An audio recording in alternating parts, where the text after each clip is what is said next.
So hello welcome students our channel Jharkhand education. और channel हमारा नहीं, आप सबका चैनल है। और हम आपको बताने वाले हैं क्लास 12 फिजिक्स का इंपॉर्टेंट क्वेश्चन। और आज का हमारा जो चैप्टर होने वाला है इसको हम बोलते हैं मैग्नेटिज्म एंड मैटर, जिसको हम चुंबकत्व और पदार्थ बोलते हैं। देखो, जैसा आप सबको पता है कि इस चैप्टर से 5 मार्क्स क्वेश्चन कभी भी नहीं आता है। बहुत छोटा चैप्टर है। इस क्वेश्चन चैप्टर से जो क्वेश्चन आएगा वो मैक्सिमम आपका आएगा तो 4 से 5 मार्क्स का। अब क्या कहेगा 4 से 5 मार्क्स का, तो याद रखना कि इसमें एक क्वेश्चन आ सकता है, या तो वो एमसीक्यू पूछाएगा, या तो 1 मार्क्स 2 मार्क्स और 3 मार्क्स का ही पूछते हैं। उससे ज़्यादा इस चैप्टर से कुछ खास पूछते नहीं हैं। तो अब इस बात है कि जब नंबर आप इसमें जब इस चैप्टर से जो मार्क्स आने वाले हैं वो बहुत कम मार्क्स का आने वाला है, तो ऑब्वियस बात है कि इसमें जो टॉपिक्स होंगे वो भी बहुत कम ही होंगे। तो इंपॉर्टेंट है, सबके लिए पढ़ लेना।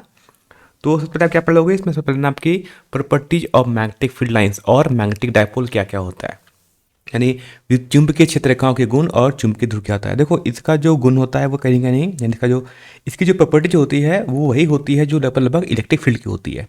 थोड़ा सा डिफरेंस इतना ही होता है कि electric field lines close loop नहीं बनाती है, मैग्नेटिक फील्ड लाइंस हमेशा क्लोज लूप बनाती है। मतलब ये हमेशा एक क्लोज लूप के रहेगा, यानी एक बंद लूप के आकार का होगा हमेशा। ठीक है, क्या रहेगा? मैग्नेटिक फील्ड हमेशा एक बंद आकार का होगा। तो इस चीज़ को पढ़ लेना, हमसे मैक्सिमम ये चीज़ पूछते हैं। एक चीज़ मैं आपको बता दूं, यहाँ से जो क्वेश्चन पूछा जाएगा वो आपका सिर्फ बेसिकली एमसीक्यू पूछा जाता है। ठीक है, तो एमसीक्यू में आपको याद रहेगा, कर सकते हैं एमसीक्यू मतलब कि प्रॉपर्टी याद रख सकते हैं। ठीक है, दूसरी बात याद इसमें याद रख सकते हो, तो आप चाहे तो इसमें से आप कुछ प्रॉपर्टीज पूछा जाएगा तो आप इसमें एक्सपेक्ट कर सकते हो कि 2 मार्क्स या फिर 3 मार्क्स वाले क्वेश्चन यहाँ से आपको देखने को मिल सकते हैं। तो 2 मार्क्स में अभी आपको लिख दे रहा हूँ फिलहाल, बाकी आप चीज़ों को याद रखेंगे अच्छे तरीके से।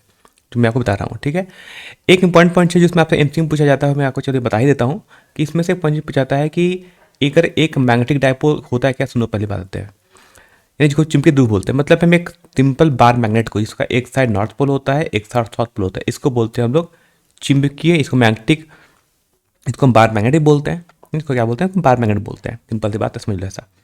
इसमें पर याद रखना कि इसमें हमसे पूछा जाता है कि डायरेक्शन ऑफ मैग्नेटिक फील्ड कैसे जाती है। तो याद रखना कि बाहर तो होती है नॉर्थ से साउथ की ओर, यानी उत्तरी से दक्षिण ध्रुव की ओर रहेगी बाहर में। लेकिन आपसे ये नहीं पूछा जाएगा, आप जो जैकपॉट पूछता है हमेशा रखना, वो अंदर पूछा जाता है। याद रखना अंदर कैसा होता है, अंदर जो मैग्नेटिक फील्ड लाइंस होती है वो हमेशा साउथ से नॉर्थ की ओर चलती है। और देखना ये एक हमेशा क्लोज लूप ही बना दिया। ऊपर से जाएगा, ये पूरा क्लोज लूप बनना, नीचे एक लूप हमारा ऊपर ही बन रहा है।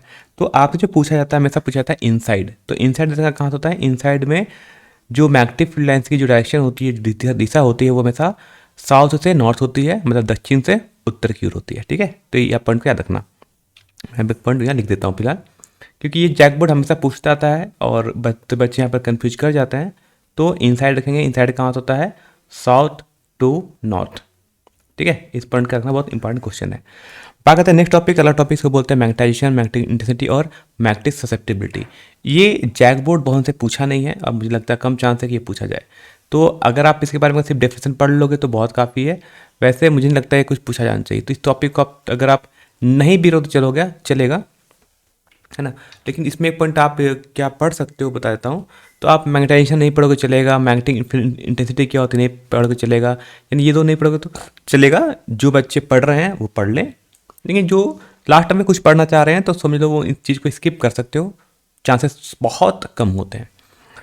एक ही जो पॉइंट होता है पढ़ने का उसको बोलते हैं मैग्नेटिक ससेप्टिबिलिटी, जिसको हम साई से लिखते हैं। तो ये वाली वैल्यू याद रखना कि मैग्नेटिक ससेप्टिबिलिटी क्या होती है, जिसको हम चुंबकीय संवेदनशीलता बोलते हैं, है ना। हिंदी में कुछ और मतलब होगा, लेकिन सिंबल का मतलब समझ जाना। ठीक है, इस चीज़ को थोड़ा पढ़ लेना। ये आपसे पूछा जा सकता है, एक 1 लाइन में पूछो तो, या फिर एमसीक्यू में आपसे पूछा सकता है। अब कैसे पूछे बताते हैं आपको, इस पर एक अलग टॉपिक आएगा। अभी क्या होता है मैग्नेटिक ससेप्टिबिलिटी, क्या क्या होती है, कि इसको हम इसमें क्वेश्चन कैसे आते हैं आपको बताते हैं आगे। उससे पहले मैं बताता हूँ आपको एक बात कि यहाँ पढ़ लेना कि types of magnetic type materials, है ना। ये क्वेश्चन श्योर शॉर्ट है, 2 नहीं तो 3 मार्क्स में क्वेश्चन आता है ना। यहाँ से एमसीक्यू पूछा सकता है, लेकिन 2 मार्क्स और 3 मार्क्स में आपसे डायरेक्टली पूछा जाता है। ठीक है, यानी चुंबकीय पदार्थों के प्रकार, यानी कितने प्रकार के चुंबकीय पदार्थ होते हैं। ठीक है, पहला होता है डायमैग्नेटिक, जिसको आप लोग प्रति चुंबकीय भी बोलते हैं। ठीक है, सेकंड रहता है, इसको हम लोग बोलते हैं पैरामैग्नेटिक, है ना। सेकंड होता है पैरामैग्नेटिक, जिसको हम लोग अनुचुंबकीय बोलते हैं। और तीसरा होता है, इसको बोलते हैं फेरोमैग्नेटिक, जिसको हम लोग लौह चुंबकीय बोलते हैं, है ना। इन सभी का डेफिनेशन पढ़ लेना, इस पर डिफरेंस लिखने आता है ना। जैकबोर्ड ने पूछा भी है, 2-3 साल पहले पूछा भी है, और लास्ट ईयर तो आया नहीं था, लेकिन चांसेस मेरे अकॉर्डिंग कि पढ़ लेना, क्योंकि इस चैप्टर्स जो इम्पोर्टेंट है वो यही है। इस चैप्टर में बहुत कुछ पहले पढ़ने को था, जो कि इस जैक बोर्ड ने अपने सिलेबस हटा दिया है, सीबीएसई बोर्ड ने भी अपना सिलेबस हटा दिया है। तो अब हमको कोई खास पढ़ने की जरूरत नहीं है, क्योंकि नीट वगैरह में भी मुझे नहीं पढ़ना है।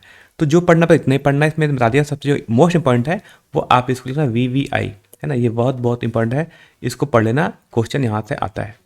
और लास्ट में पढ़ना है क्यू टेम्परेचर ना, क्यू टेम्परेचर भी बहुत ज़्यादा इंपॉर्टेंट है। डायरेक्टली पूछते हैं व्हाट इज क्यू टेम्परेचर, क्या होता है ना, क्या होता है क्यू टेम्परेचर? एक ऐसा तापमान जिससे ज़्यादा तापमान होने पर, यानी एक पदार्थ का ऐसा तापमान, यानी एक ऐसा बोलो कि एक फेरोमैग्नेटिक यानी एक लौह चुंबकीय पदार्थ को गर्म करने पर उसका तापमान बढ़ेगा, और एक पर्टिकुलर तापमान बढ़ने के बाद, एक निश्चित तापमान बढ़ने के बाद वो एक पैरामैग्नेटिक यानी एक अनुचुंबकीय पदार्थ बन जाता है ना।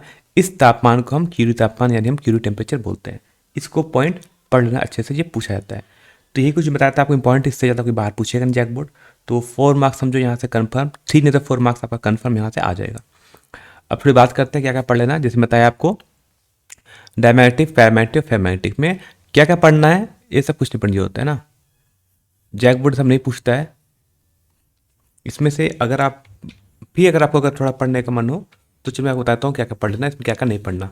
तो इसमें आपको नहीं पढ़ना तो ये मत पढ़ना कभी, जिसको मैं कट करता हूँ इसको मत पढ़ना, ठीक है, इसको मत पढ़ना। इसके बाद और बाकी सब पढ़ सकते हो। लास्ट वाला टॉपिक को भी आप स्किप कर सकते हो, क्योंकि आपसे वो एग्जाम्पल जल्दी पूछता नहीं है ना। एग्जाम्पल पूछेगा तो हमसे वो फेरोमैग्नेटिक का ही पूछता है, तो फेरोमैग्नेटिक वाला आप अच्छे तरीके से पढ़ लेना, ठीक है। बाकी इसमें रिलेटिव परमेबिलिटी भी नहीं पूछेगा आपसे जैक बोर्ड। तो इंपॉइंट क्या पूछेगा था, तो याद रखना इंपॉइंट जो थोड़ा पूछ सकता है वो तो आपसे पूछ सकता है पॉइंट नंबर 1, है ना, ये इंपॉर्टेंट है, ठीक है। एक पढ़ लेना आप इसका पॉइंट नंबर 3, क्योंकि अगर आपसे यही पूछेगा इसमें डिफरेंस लिखने बाद, तो पहले बताना है कि आपको डायमैग्नेटिक सब्सटेंस क्या होता है, पैरामैग्नेटिक क्या होता है, और फेरोमैग्नेटिक सब्सटेंस में क्या क्या होता है। तीनों का ऊपर एक मिनट डिफरेंस लिखा हुआ है। तो पहला डिफरेंस ये पढ़ लेना इंपॉर्टेंट। दूसरा पॉइंट लिखना इंपॉर्टेंट यहाँ से पढ़ लेना, जिसको बोलते हैं मैग्नेटिक ससेप्टिबिलिटी, इसको हम चुंबकीय संवेदनशीलता बोलते हैं। और इसमें सबकी वैल्यू कितनी कितनी होती है, स्मॉल नेगेटिव होती है डायर के लिए, 0 और 1 के बीच यानी पॉजिटिव होती है, धनात्मक होती है वो पैरामैग्नेटिक के लिए, और 1 से बहुत ज़्यादा हो जाती है वो फेरोमैग्नेटिक सब्सटेंस के लिए। ये पढ़ लेना। और एक आप लास्ट में पढ़ लेना कि इफेक्ट क्या होता है टेम्परेचर के ऊपर। तो पहला बोलता है वो इंडिपेंडेंट होते हैं, तापमान पर डिपेंड नहीं करेगा किसके लिए, कभी भी डायमैग्नेटिक के लिए।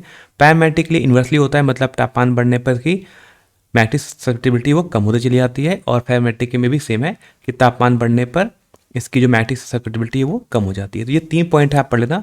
ये अगर आपसे पूछ लिया जाए कि मैं डिफरेंस बता दो, तो ये 3 पॉइंट आप लिख के आ सकते हैं। बाकी मैंने आपको बता दिया, बाकी इतना ही बता दिया मैंने। और इतना कि मैंने PDF अपलोड करना भी स्टार्ट कर दिया है।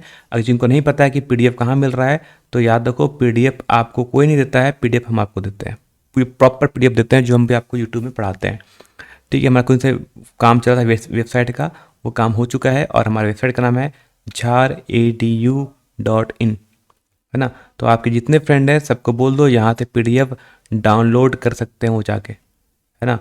और जिन्होंने डाउनलोड कर लिया है वो अपने फ्रेंड तक शेयर कर सकते हैं। और वेबसाइट का लिंक तो जरूर बताओ, दोस्त तक बताओ, वायरल करो, जो करना है करो, व्हाट्सएप में स्टेटस लगाओ, लोग को बताओ कि कहाँ से क्या क्या चीज़ें मिलती है। तो आपको चैनल के बारे में बताना है, यूट्यूब चैनल के बारे में, और हमारा जो वेबसाइट उसके बारे में। बाकी आप पे कोई क्वेश्चन होगा, कुछ क्वेरी होगा, तो आप क्या पूछ सकते हैं, आप हमारा टेलीग्राम ग्रुप का ज्वाइन कर लेना। उसका लिंक भी है, उसका चैनल भी है, उसका ग्रुप भी है, यूट्यूब में भी है, इंस्टाग्राम पे फॉलो कर सकते हो, और हमारा व्हाट्सएप का भी चैनल है, वहाँ पर आप चाहे तो उसको फॉलो कर सकते हो। आपको एग्जाम से रिलेटेड जो भी अपडेट्स आएंगे हम आपको सब कुछ वहाँ पर पता चल जाएगा। तो इतना ही रखते हैं, बाकी हम मिलते हैं नेक्स्ट वीडियो में। और जैसे ही जैक बोर्ड का कुछ भी मॉडल पेपर आएगा हम वो कराएंगे, फिर आपको 1 शॉर्ट रिविजन पूरा कराने वाले हैं 12th फिजिक्स का। कुछ मैथ वाले टॉपिक, केमिस्ट्री वाले टॉपिक भी हम आपको टच करेंगे, वहाँ से भी कुछ इंग्लिश के टॉपिक भी हम आपको बता देंगे 12th वालों के लिए। और बाकी जितना कुछ होगा आपको बताते रहेंगे। बाकी 130 तो होगा ही होगा, MCQ इंपॉर्टेंट वाले, और लाइव टेस्ट हमारे स्टार्ट होगा, इसको जरूर देना, क्योंकि लाइव टेस्ट होगे तो आपके लिए बहुत ज़्यादा वो बेनिफिट रहेगा, ठीक है। फिर मिलते हैं हम लोग तब तक नेक्स्ट वीडियो में।